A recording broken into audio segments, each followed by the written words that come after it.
Welcome back. We've been discussing Sarasota County's comprehensive plan today with Alan Parsons and Alma Felix. Let's take a few minutes now to talk about the recent plan updates and what you need to know. So as we touched on earlier, it's obviously a requirement every 7 years to update the plan. I can't imagine a document that this complex would happen in a vacuum. So tell us a little bit, Alan, about what went into that process. Yeah, I'd be happy to, because this is something I think that the county really should be proud of. A lot of these kind of efforts often get a consultant engaged. This was done by county staff, and so across all the county departments we had over 50 subject matter experts that sort of owned each one of the subjects within the comprehensive plan. They went through and evaluated what was working, what doesn't work, and then they also developed kind of an engagement approach for the community, where we went out and took a look in thematic kind of topic areas very deliberately over an 18-month period to get the community's feedback also on what's important, what's working, what's not working, what's understandable, what can be improved. So this was an effort that was led by county staff along with our community, and was a large undertaking because nothing was taken off of anyone's plate while this was going on within the county. So. Well, if I understand, Alma had a large role in that community outreach, so can you talk a little bit about that? Sure did. What was that process like? What was the feedback like from the community? Definitely. Well, we challenged ourselves initially to really kind of go out into the community and not structure this update as a traditional, public hearing approach where, you come into the commission or a commission chamber and really have that dialogue with staff that way. We really wanted to go out into the community to challenge ourselves to go where the conversations were happening. So we went to a large number of community events. We had a few online surveys.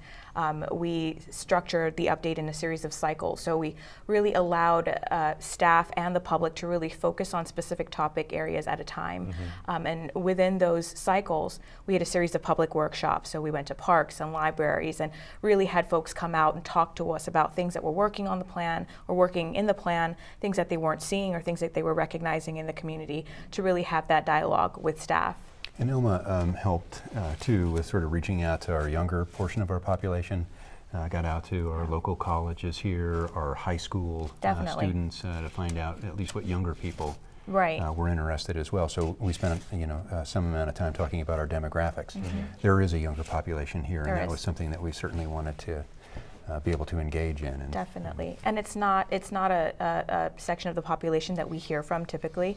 So, like I said earlier, we went to where the conversations were happening. So we had an event at New College. We had an event with a group called Face to Face down from Riverview High School, and really challenge ourselves again to go out to young people to say, hey, you're part of this community too. We don't hear your voice, and how's a way that we can get you to participate, or what are some of the things that you're noticing? So that was interesting, I think, for us to undertake during this update.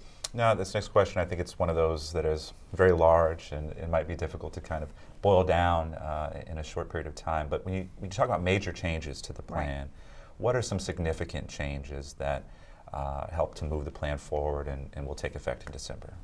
Well, I think the most, glaring change is the size of it. Our previous comprehensive plan was 1,200 pages, 12 chapters. You kind of crack it open, and it was chapter 1. And if for someone who doesn't know what a comp plan is or what it does, it was a little intimidating to start at ground zero, not know what to do with the thing. Some light summer reading, basically. Yeah, indeed. That's right. So I think what we attempted to do with this update is to sort of break down the silos within the chapters, within the document itself, to add an introduction section. What does the plan do? How does it work? What are some of the synergies that are within the chapters? I mean, it's easy for someone to open a land use chapter and think about land use only, and not think about how it impacts economic development or transportation. So really trying to break the silos down within the document, that's one, to make it a little bit easier to read and understand and follow. And not just for the public, for staff also, for people who don't work in a specific department that want to use another chapter and have no idea how to wayfind this thing. But I think that's probably the biggest change in regards to this update. Yeah, and I think organizationally, that gets down to sort of more technical level, but it's organized much more clearly. And I think, like Elma said, the emphasis was on understanding the connections between all of these topics. Right. So where would someone go if they wanted to, take the challenge and crack it open and give it a read? Where would they find it? They'd find it on the county's website. So it's scgov.net. It's under the Planning and Development Services page. If you want to type in the keyword comp plan, Okay. that's where you would find a list of the chapters. It's a fully interactive plan, so you're able to kind of click around external and internal hyperlinks. So it's really easy. You know, if you're reading about something and it says, you know, it's for per state statute 473, so you wouldn't have any idea what that means. But if you're able to kind of click it and get a quick summary of what it is and where you can find it, that's really helpful for navigating to help sort of understand the context for policies. And I'll just add to that light summer reading, there is a lot of interest, obviously, in various aspects of the things that this plan covers. So there's great information about what our goals are as a community, and then fantastic background information. So if you really do want to find out more about Sarasota County, this is a great source to be able to find. There's a whole second volume, which Elma didn't mention in this, which is the background data analysis and other kind of support information. So light reading, not necessarily for everybody, but for those that really are interested, a fantastic source about everything sort of Sarasota County. So fascinating reading nonetheless. It is, Indeed. absolutely. And now what about the future? What about updates? If folks want to learn more about that, stay involved in that process, how would they go about that? Yeah, they can contact Planning and Development Services directly by emailing planner@scgov.net.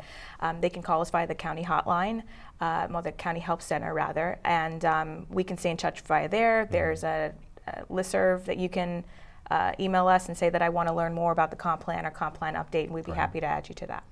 Well, you guys are obviously very proud of the work that's went into it. I know it's been a long process. Any final thoughts? Any things you want to share? Well, I'll just say it's a privilege to be representing this, because this really was an effort of the entire county. So while we're here talking about it, we're representing the work of at least 50 other subject matter experts that spent 18 solid months on this effort as well. And residents too, residents that Absolutely, yes. participated and were fully vested from the moment they got that card in the mail or an email until the date was adopted. Wow. Yeah, All right. absolutely. Well, thanks for joining me. Thanks for sharing this information. Really appreciate it. And thank you for joining us. As always, stay up to date with all things Sarasota County by visiting us at scgov.net or give our contact center a call at 941-861-5000. See you next time.